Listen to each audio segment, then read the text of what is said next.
Notre démocratie se transforme progressivement en héritocratie, c'est-à-dire une société d'héritiers, c'est-à-dire une société figée, immobile. Vous savez, cette vieille société d'ordre qu'on croyait avoir balayée avec la Révolution, eh bien, elle est en train de se reconstituer. Et c'est parce qu'on a vu ça qu'avec Hémisphère Gauche, on a sorti ce rapport qui s'appelle « Face à la grande transmission, l'impôt sur les grandes successions ». Vous allez voir, on parle des successions des 1%. On ne parle pas de la maison familiale que tout le monde a en partage. On ne parle pas du tout de tout ça. On parle de gens qui sont multipropriétaires, qui ont des grandes propriétés, qui ont beaucoup de titres en actions. Bref, des gens qui ont beaucoup d'argent. Je vous explique quel est le sens de cette proposition et pourquoi on l'a faite.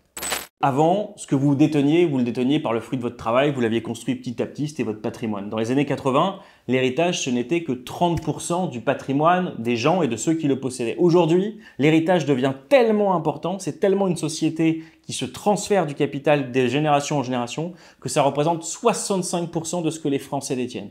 Et puis, avec des inégalités qui sont énormes. Lorsque vous faites partie du top 1%, vous héritez au plus bas de 4 millions d'euros lorsque vous êtes au début de ces 1%. Lorsque vous faites partie du 50% de la population, c'est-à-dire la moitié du pays quand même, eh bien vous héritez de moins de 70 000 euros. Il y en a qui héritent de rien du tout. Et puis il y en a qui héritent jusqu'à 70 000 euros, mais qui n'ont pas plus à transmettre que ces 70 000 euros. Donc vous vous rendez compte à quoi ressemble la société dans laquelle on est en train de vivre. Et puis, on est dans un moment déterminant de l'histoire du pays. Pourquoi? Parce que les baby-boomers qui ont amassé du patrimoine tout au long de leur existence, eh ben ces gens-là, ils vont dans les prochaines années, les 15 prochaines années, décéder et transmettre leur patrimoine. Ce patrimoine, il représente une masse d'argent colossale. On parle de 9 000 milliards d'euros. 9 000 milliards d'euros. Ces 9 000 milliards d'euros, soit ils sont transmis sans que nous y regardions rien. Et dans ce cas-là, la société, avec toutes les inégalités qu'elle comporte, elle sera reproduite, elle sera refaite. Soit on s'y intéresse et on décide de financer notre avenir collectif. Et c'est ça qu'on a voulu faire avec cette note. Et vous allez voir, on ne demande pas un effort considérable, hein.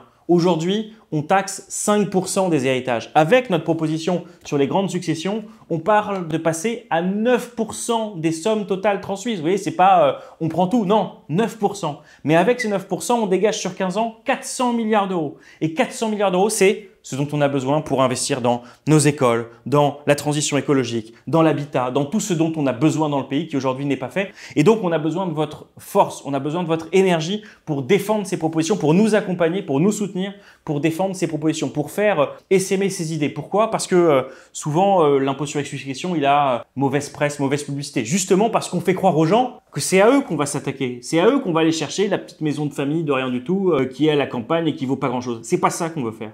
Là, on parle des multipropriétaires, on parle de ceux qui ont beaucoup d'argent, beaucoup de titres à la banque, beaucoup de choses et qui peuvent participer à ce moment-là de l'histoire de notre pays, à la solidarité pour que les générations qui viennent aient un pays où on ait des bons services publics, où on puisse affronter la transition écologique. Donc on a vraiment besoin de vous. Je vous donne un chiffre juste pour finir parce qu'il est parlant. L'année dernière aux États-Unis, il y a eu plus de milliardaires qui étaient des milliardaires héritiers que de milliardaires qui avaient créé eux-mêmes leur boutique, les Elon Musk ou je sais pas quoi. Donc vraiment la société est en train de se figer et de se fossiliser et on ne peut pas laisser faire ça. Donc soutenez cette proposition, likez, partagez, commentez cette vidéo et à très bientôt. On vous tiendra au courant de notre avancée au Parlement sur le sujet.